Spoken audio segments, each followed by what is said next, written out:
Work hard, play hard, and slay through the sweat with Nux Active. Nux Active is high performance activewear that doesn't compromise on the chic. Power through Pilates, dare to reach your HIIT goals and strive for that extra rep in Nux Active. Run, don't walk over to nuxactive.com. That's nuxactive.com to check out the latest collection and energizing colorways. And as a gift to you, take 20% off your purchase with promo code GlowUpGirl20 at checkout. Make positive moves with Nux Active. Let's start the show. Welcome to the Glow Up Girl podcast. I'm Kyra Mitchell Lewis, and thank you all for joining. Hope you all are doing well, and I hope your week is off to a fabulous start. Today, I'll be joined by Corby Mitleid, author, writer, and visionary, who will join me to discuss her book, Clean Out Your Life Closet, Take Charge of Your Life, and Love Your Journey. Corby has always been the different one. Corby she comes from a completely medical family. Her father, a doctor, her mom, a nurse, and her brother is also a doctor. She has always made her own path rather than take one thing from others. Leaving an Ivy League university after 2 years, she struck out to find where joy and purpose lived, regardless of what she was told she ought to do. Gotta love that. So stay tuned. I'm looking very forward to this conversation with Corby. I'll be right back. Welcome back to the Glow Up Girl podcast. I'm Kyra. Thank you all for joining. I am now back with Corby. So welcome to the Glow Up Girl podcast. It's great to be here, Kyra. Thanks for asking me. Awesome.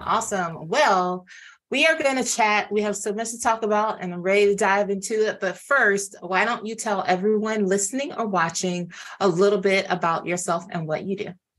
Okay. That's what I call the 30-second elevator speech. Yes. I am a full-time intuitive counselor, certified tarot master, past life specialist, psychic medium, and channel. I've been doing this stuff since I was 18. I'm 67, so I kind of know a little stuff, I am not one of those psychics who goes, my aura don't stink and I'm so brilliant. I'm really practical. It's here are your opportunities and how to grab them. Here's the tough stuff. Here's how to get through it or around it. Here's your toolbox, rock and roll, which is why I wrote the book that we're going to talk about today. It came from the work I do and my clients. Yes. First of all, I love whenever we can talk about toolbox. And there are resources and things in there that you can grab and use, which is really, really important. That's why I'm so glad to have you on today, because that's so important for me as a host to bring people on who provide my audience with tangible tools and resources that they can use in everyday life. Yes. All right. So let's talk about your book. So the name of your book is Clean Out Your Life Closet, Take Charge of Your Life, and Love Your Journey. Yes. That itself, Corby, is like loaded. You start talking about cleaning out the closet, taking charge, and then loving. But there are steps. Those are steps, which yes, ma'am, there. I immediately identified. So before we're going to talk, dig deeper into some areas of the book, but can you talk about some of the key themes and tell us what inspired you to write this book?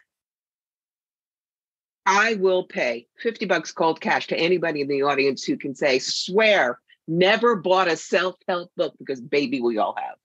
And I remember to this day, the first self-help I ever booked, it was 1968. I was 13. And I remember the first paragraph. Judy has a groovy wardrobe. Remember, this is the 60s. Her hair is fab and her makeup is far out. But nobody likes Judy because Judy's fat. Right there in 4 sentences, this book takes every single preteen to teenager who's a female and says, you are worthless unless you're thin. Yes. And we bought into it. And that is what too many self-help books do today. I know how to do it my way, or your life sucks. I'm sorry. I read one that said you had to get up every morning at dawn and do yoga and avoid food with leptin. If you're a single mom in Milwaukee with 2 preschool kids, you are not going to do that. So my book is something absolutely everybody can work with. And you take what works for you and leave the rest. Mm-hmm. You have permission to do that. My God, why don't they all do it? I know. I love that. That's a really fabulous way to look at it, because I think when people, you're right, we've all bought like personal development, self-help books. And you do always think, well, I mean, most people think like all these things have to be true in order for it to work. Mm-hmm. But right. It doesn't. I mean, obviously you're reading something from someone who's writing something that has worked for them. Doesn't That's necessarily right. mean like all the things will work for you. You just have to, like you said, pull the pieces and parts that work for you. But I applaud you, because most authors never say that. It's because we're built to be a victim society. We are taught you don't know enough. You'll never know enough. You have to talk to an expert about what to do. Mm-hmm. And that's not true. Before there were self-help books, people got along just fine. They made some mistakes, but they learned and they went on. Mm-hmm. So this book is to empower you right where you are. Yes, love that. Yeah, that's so important, is it meets you where you are. Mm-hmm. And you take it from there. Is that the reason why most of the self-help books out there on the market don't work, is because they're really sort of trying to feed a formula to someone? Yep. And, you go into Barnes and Noble and you're in the self-help section, and there's this really great looking cover and sexy title. And you look on the back and they're great, this book is fabulous. You have to have it by some famous person. And you may even flip through a couple of pages that look good, but you get it home. And when you start reading through it, you see that it's funneled. You don't know what you want. You don't know what you need. I do. So throw away everything you think you know and listen to me. Mm-hmm. And that's what makes sheeple. Ever heard that expression? Mm-mm. Sheeple? No. Sheeple are people that can just be led anywhere.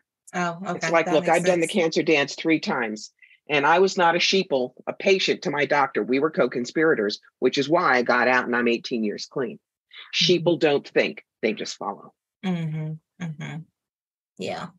Yeah. It's like, yeah, I mean, and when in reality, you should be able to take that book home and apply it. It should be like added value to what you've already been working on, or what you've already know, to be able to take that. But I always say there is a lot in just having common sense and using common sense, because sometimes you might buy a book, you may get a book and you may say, you know what, actually, I don't agree with that. Like, it's okay to buy a development book and to say that, actually, I'm not going to do that because that doesn't feel right to me. It doesn't mean you're wrong or lesser than the author. Exactly. All. Yeah. Because they're just a human being at the end of the day. They're a person. Mm-hmm. Mm-hmm. So, I mean, they're trying things, seeing what works for them, and you have to see what works for you. And if you, when you know better, you do better. Yes, exactly. All right. Awesome. Well, I love that. I think that's really going to be helpful for you all listening out there, because I think sometimes you just need somebody to remind you that it's okay if you get a book, if you get a tool that's meant to help you, and you can't use all the pieces and parts, and you apply the things that will work for you today. Because who knows, in the future, maybe 2 years down the road, something else in that book may apply. Exactly right. It's like a tool in the kitchen.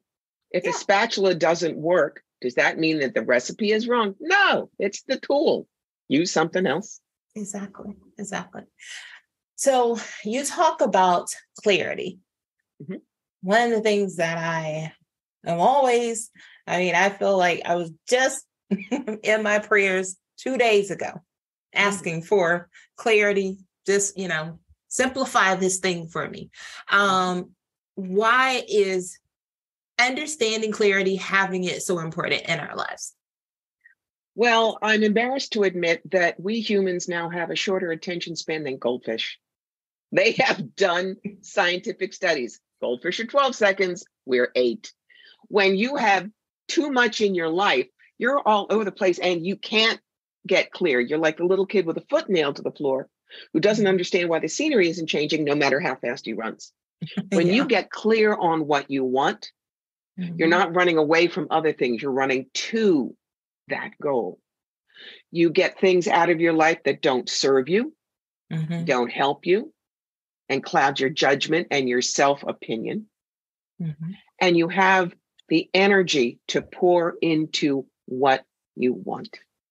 Yes, that's so very true. Now you talk about the 3-legged stool of clarity. Please tell us more. Tell us. Okay. If you've ever sat on a 3-legged stool and one of the legs is a little loose or not even there, you fall on your butt. So the 3-legged stools of clarity are: number 1, getting clear on your purpose, why you're here. What do you want to tell God you got to do down here when you get back upstairs? Number 2, getting clear in relationships. And I've got 9 things in there that work for me in my marriage. I mean, Carla and I got married in our mid-40s. We were not spring chickens. We've both done the cancer dance throughout the marriage, but it's 22 years now, and we're more in love than we were the day we got married because we know how to work on it. So that's that. And getting clear with spirit. We did not just pop into existence from nothing and go to nothing. At least that's my belief. When you have a good connection with spirit, and I don't care if you're Christian, Jewish, Buddhist, Muslim, pagan, or believe in Ralph the Wonder Dog, I really don't. You know, someone up there loves you, wants the best for you, and is willing to work with you, and it is grounding for you. You got those 3 things clear in your life, you can do anything and go anywhere. Like those. So really good. You have good examples and analogies too, like that. I tell pictures is what I do. You do, because I saw the stool and I saw it like Rocky. You know how it's like when people take the piece of paper and stick it underneath the bottom of the leg. Right. Yeah. Right. Yeah. As long as your butt didn't go ow when I said, and what if the thing breaks? You know, that's a little. I didn't let myself fall. I just good. All right. I just saw the stool. Okay. Now, when you talk about simplicity, right? We're talking about cleaning out our closets. Is it cleaning out? Is it literal? It's where everybody wants to go first because that's what they can put their paws on. Of course. But, you can clean out physical things, mental things, emotional things, and spiritual things. And there are 3 or 4 things for everything. I mean, cleaning out your closet, you get rid of what no longer works for you. If something's busted, you mend it if you can. You give away the dress that looked great on you in 1997, but honey, it's a while back. You transform them. How many people have turned old tires into swings for the kids? Or you dump them. You just dump them. But that's physical. Now, the mental stuff we do, that's when we beat ourselves up about, I should do this, I should do that, blah, blah, blah. Number 1, you extract the lessons from whatever it is that you keep thinking about. You draw a line under it. This is done, moving forward, and you find a replacement that works. If you are always beating yourself up about age, okay? Oh my God, I'm old. I have lost my look, blah, blah, blah. You replace it. You just give yourself a different sentence. For me, it's, I'm an elegant matron of a certain size. You know, I don't have the figure I had when I was 25, baby. But I don't think of myself as old, fat, and ugly. For one thing, I think of myself as an elder now. It's a very different thing. Elders have things to teach the youngsters. And they're willing to step off the stage. They don't need the spotlight anymore. They know they need to bring up the next generations. Right. As opposed to a boomer. We all know what a boomer is. No. Emotional. Thank the lesson before you throw them out. When you see where you've always beat yourself up, see how it helped you learn. See how realizing a problem gave you strength. You use the lessons to help others. I don't live in my story of cancer. I mean, it happened and I'm gone. But when someone just gets a diagnosis, yes, I will show them how I got out of the emotional pity party and the tools I used, etc. And you draw strength from what you learned. None of us is perfect. We all come down here in order to learn. And sometimes the learning is hard and we stumble, but we take the learning with us. And as long as there is learning at the end of your life, you cannot have failed. Exactly. Spiritually, simple. Have compassion for yourself, bless and release things, and change without condemning. Don't be the person who quit smoking and now screams at everybody who has a cigarette. Don't do that. No. Yeah, don't do that. It's not. But people do that, just, on a side note. I know. Okay. So let's start with the physical, right? When people are cleaning, is there a correlation to the mental just say, for example, people who are cleaning out their closets, right? But yet they never really are getting rid of anything. I know a lot of people now. I do this quarterly where I clean my closet, donate clothes that, I can't wear anymore, clothes that I haven't worn, whatever. It's like, I can't take this, but somebody else can use it. But then I know some people who are always talking about cleaning out stuff, but then they've only got 2 shirts over there but they're holding on to the rest of the stuff. Well, I might get back into this. So do you think that if they're this way in the physical of just something like cleaning out their closet space, is it cluttered on the mental side? It's clutter and it's scarcity thinking. Yes. It's scarcity thinking. Yes, I can't afford a shirt.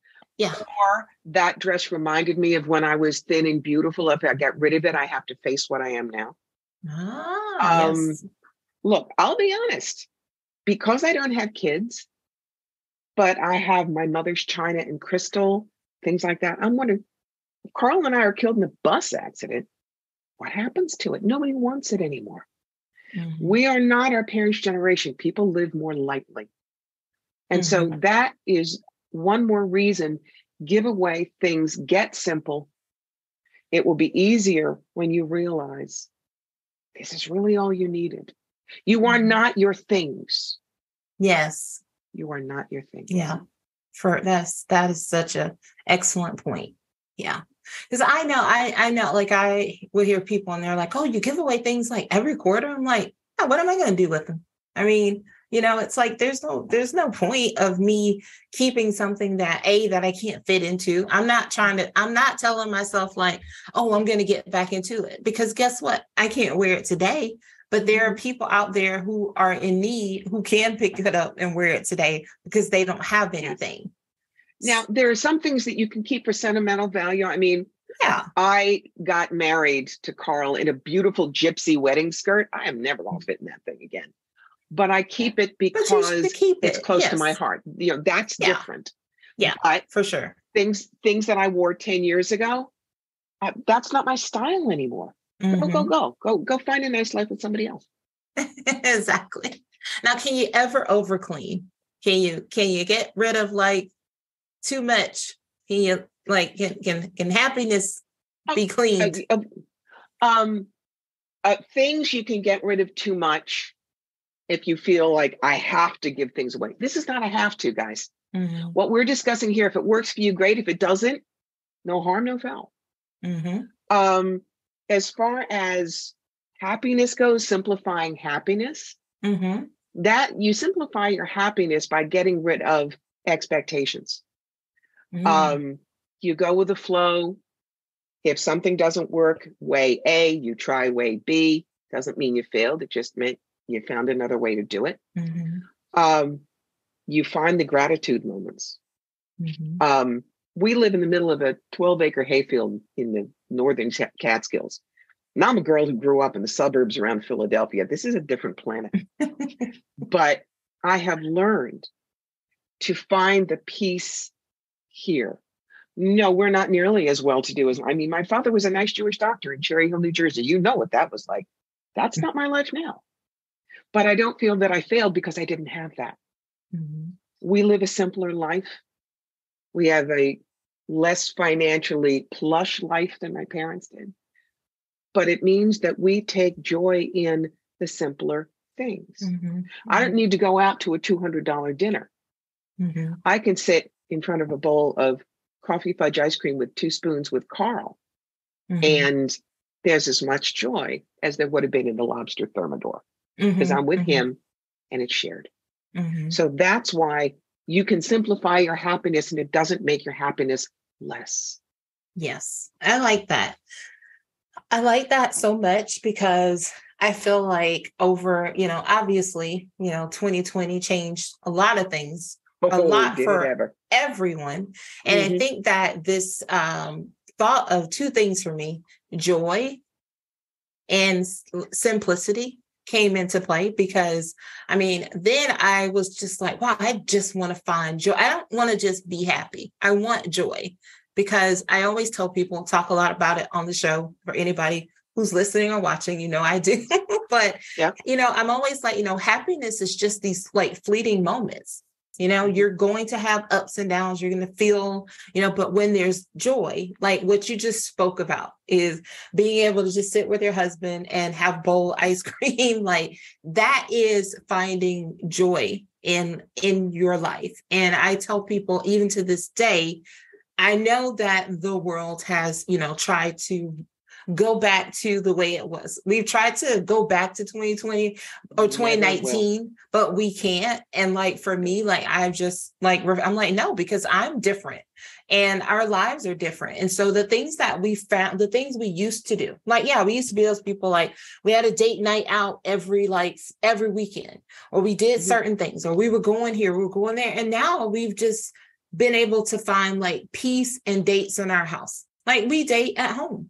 We do so much at home. Like we have gotten to a point sometimes like, we'll plan to go out on a Friday night and we'll say like, we're going to go. And then we get there and we're like, but can we just do that at home? We could just order something in and then we could sit outside and watch a movie.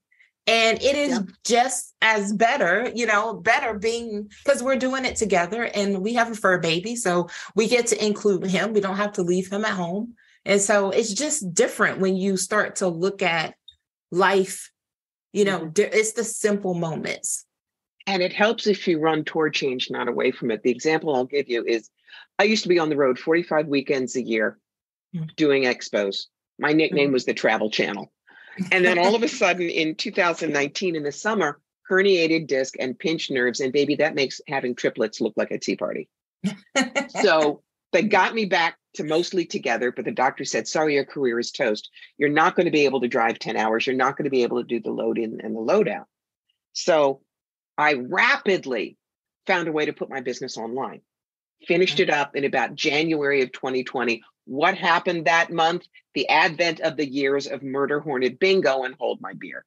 Now, you can sort of go back out now if you want, though, still mess.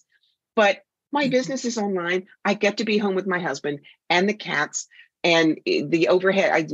Because I said to the universe, got the message, instead of being a whiny butt, I have the simplicity now that I wouldn't give myself before I started thinking about it. Right. Before the universe said, you must simplify for now. Run toward the change, guys. Yes. Because it's so, you just be like shocked at how better your life can be. It's, if anything, again, it was a horrible, tragic time to go through the pandemic, to lose lives.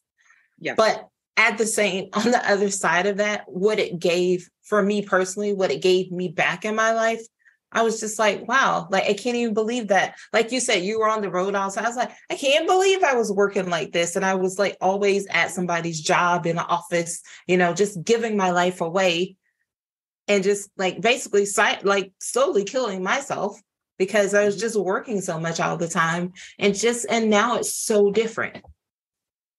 So we're much more conscious of what we have and what we don't need. Yes. Yes.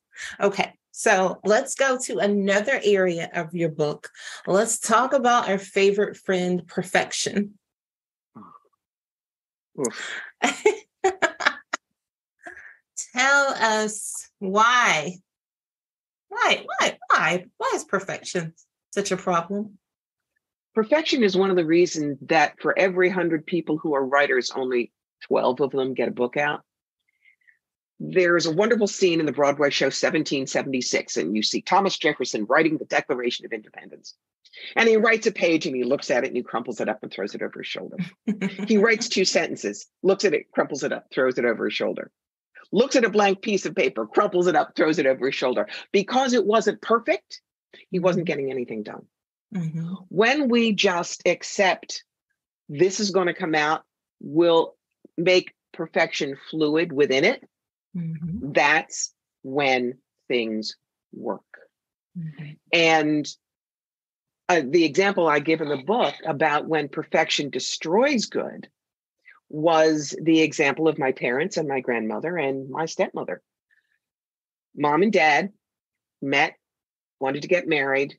My grandmother thought my mother was absolutely the wrong person for my father to marry, and she had an iron grip on the family. So she made my parents' life misery for 38 years. My mother died of a heart attack, smoking. About a year later, Dad married my wonderful stepmother, Shirley. Meanwhile, my grandmother had also died. Shirley knew that perfection is relative, that you don't always get it. Mm-hmm. She wasn't as worried about her looks or how she compared with the neighbors or anything. She loved my father with all his flaws. And so this imperfect couple made a perfect second marriage for each of them.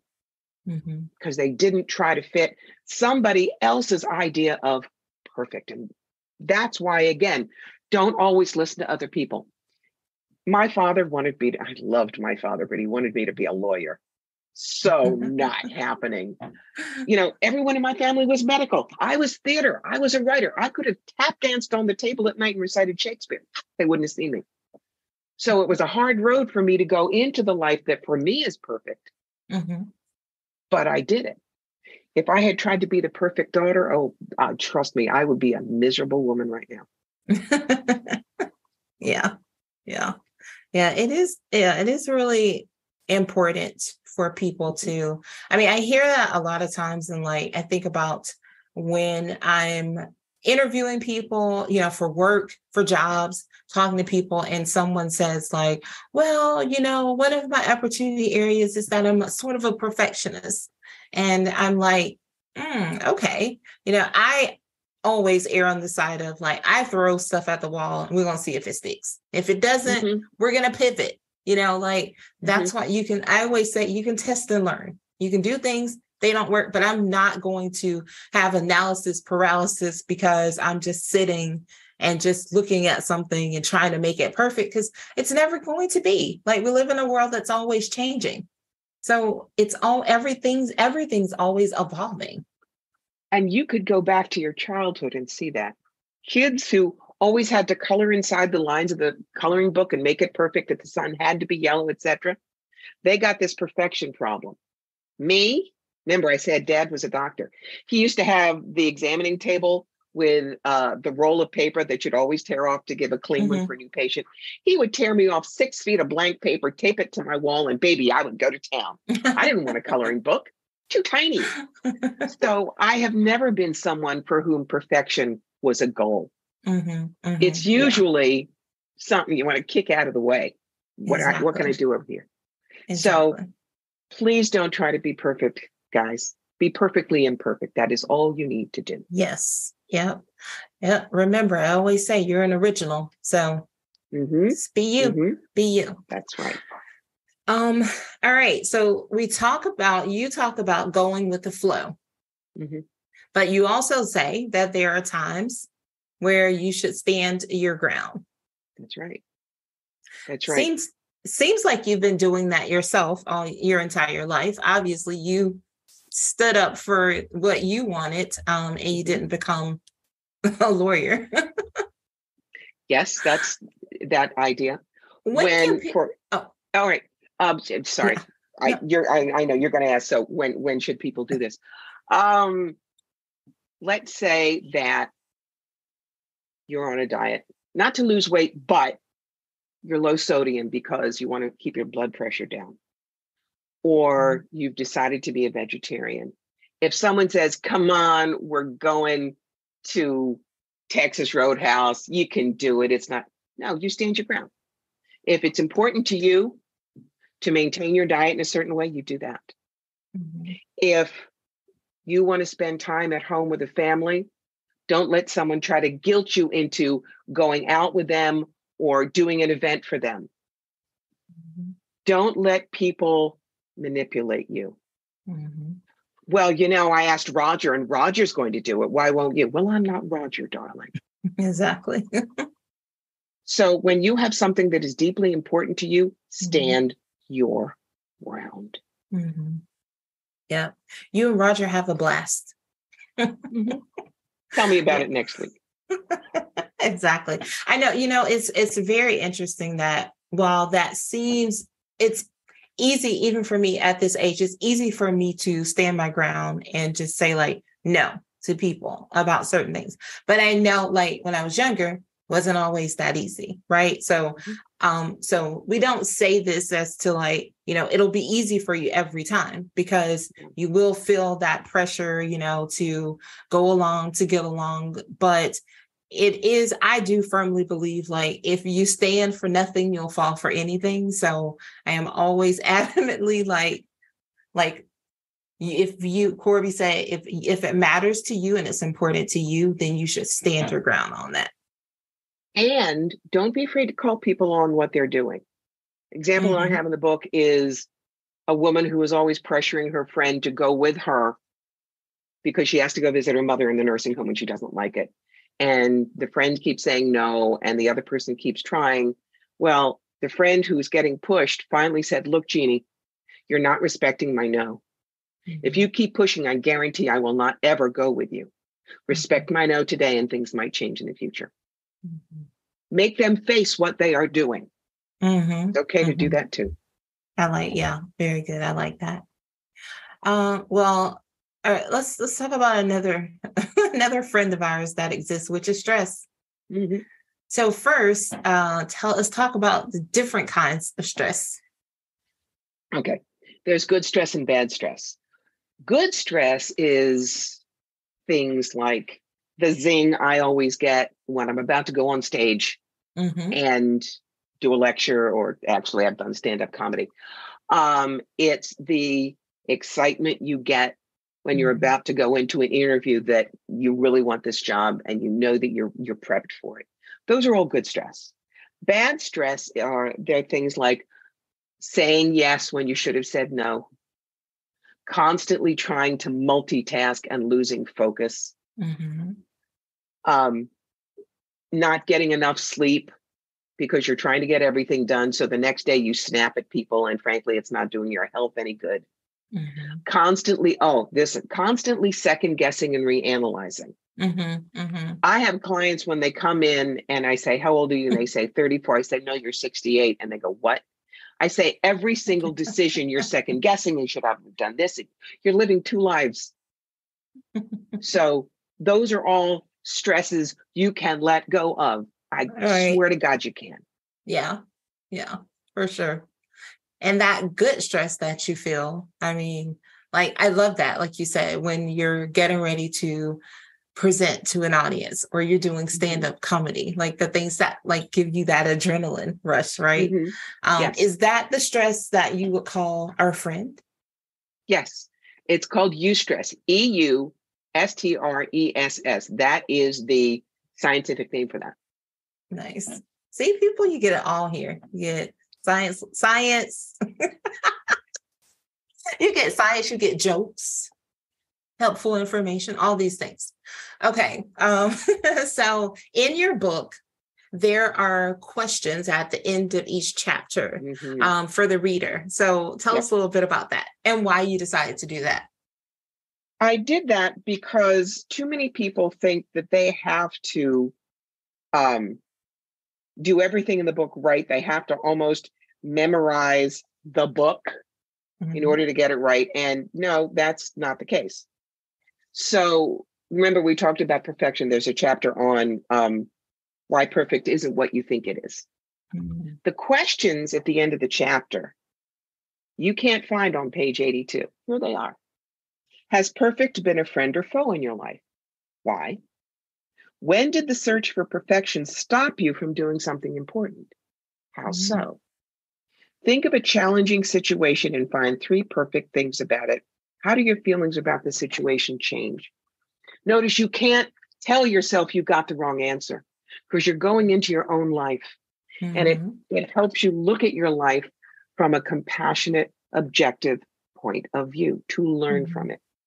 Our lives are the best textbook we will ever have. Yes. Yes.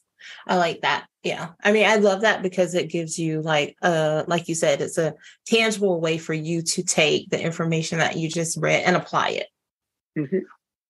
And guess what? You don't have to do it all at once, right? You could just do question and come back to it. And your answer might be different. And I love this because you could always keep coming back to it because your answer could be different depending on where you are in your life at that moment. Yeah. Exactly so. Exactly so. Awesome. Love that. Okay. So what would you say to anyone who is listening, watching, who's considering purchasing your book? And then where can they buy it? Because people are probably already like, I want it now. Okay. First of all, thank you so much. Writers want to have their books bought and read. Number 2, if the book resonates for you, please, please, please leave a review on Amazon. Because when you're an independently published person like me, Amazon will not let people know about your book until you have at least 50 reviews. Until then, it's on the back shelf behind the pickles. Number 3, please have fun with the book. Nobody died and made me God. Trust me, I have had a life that has been so far from perfect. And so I wanted to share some of the dumb things I did and maybe a couple of client stories and a few ideas for you. That's what's important. You can get the book on Amazon. If you do, you get it paperback. Paperback you can also order from me on my website. Kindle, or if you're an audiobook person, I did an audiobook for Clean Out Your Life Closet because to me, if an author has a good voice, they should be the one reading the book to you because they're the ones that are passionate about the ideas. Awesome. Love that. And we will also drop all these, the links in the show notes as well. So, all right. Well, Corby, thank you so much. This was so awesome. I love chatting with you. I had a great time. Thank you. Yeah. So before I let you go, I'm going to have 2 more little segments here with you. Next up is 3 things with Corby. I'm going to ask you 3 questions. You're going to learn a little bit more about you. So my first question is it's a 2-parter. How do you start and end the day? Okay. How I start the day is my 27-pound Maine Coon cat comes tromping on the bed and headbutts me for breakfast. So we go stumbling into the kitchen. He gets breakfast. I get coffee, and then my eyes focus. That's how I start the day. How I end it is, to be honest, I kind of sit up in bed once the lights are out, talk to my guides, talk to my higher self. Sometimes it's out loud. Sometimes it's just inside. It's musing out loud. It's gratitude for the day, talking out loud about things I want to discuss. Very often I will then have a dream that explains the things that I'm mulling over. So beginning and end, definite. There's not symbolism. What's the word I'm looking for? Ritual, if you will, on both sides. Okay, awesome. That's number 1. Like that. All right. Second, what's one goal or intention you've set for yourself in 2023? I want to learn to be a better elder. I want to learn how to accept the age that I am when you don't look at it and you don't have kids, you don't have those markers, and find students to pass my knowledge on to. I like that. And last, what do you do on a day off? massage, hair, grocery shopping, usually date night with Carl, and cooking for me is therapy. So you will always find me in the kitchen. Awesome. Very nice. And before I let you go, I'd like for you to leave the audience with 3 things you'd like for them to take away from our conversation, and then also let us know how they can connect to you online. Okay. Things that will help you, whether you read my book or not. Number 1, always ask yourself 3 questions in a situation. What am I X about? X is whatever the emotion is: scared, angry, worried. Why am I X about that? And then ask yourself the question you never do. What do I think would happen if I stopped being X about that? What if I stopped being angry, stopped being scared? Give yourself that opportunity to move forward to possibilities. Number 2, always think like a Martian detective. Remember, Martians have no idea about who we are down here. So if I had water coming out of my eyes, Kyra might say, "Why are you crying?" A Martian would come up to me and go, "Why is there water coming from your eyes?" And the Martian might get a better answer because maybe I have contact lenses problems, or maybe I have allergies, or maybe there's an emotional basis. Third, find those gratitude bubbles. Just stop in your tracks. Look at what you have. Look at where you are. Look at what you've been given.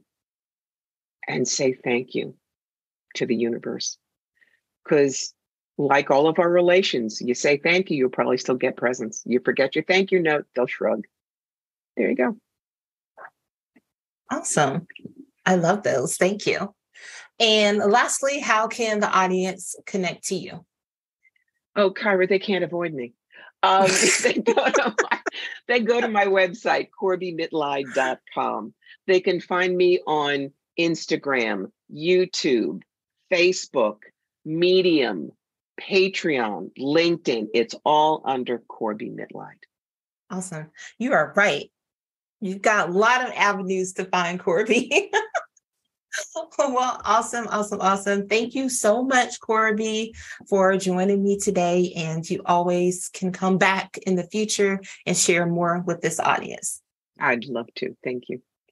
Awesome. Stay tuned, everyone. I'll be right back.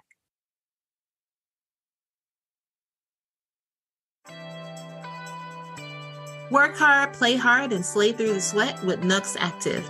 Nux Active is high-performance activewear that doesn't compromise on the chic.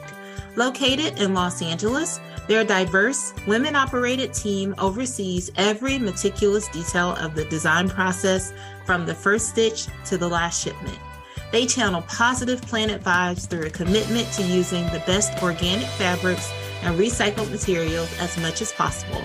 Nux Active is active fashion that flexes and fits like a buttery second skin. Power through Pilates, dare to reach your hit goals, and strive for that extra rep in Nux Active. Run, don't walk over to nuxactive.com, that's NUXACTIVE.com, to check out the latest collection and energizing colorways. And as a gift to you, take 20% off your purchase with promo code GlowUpGirl20, that's GLOWUPGYRL20 at checkout. Make positive moves with Nux Active.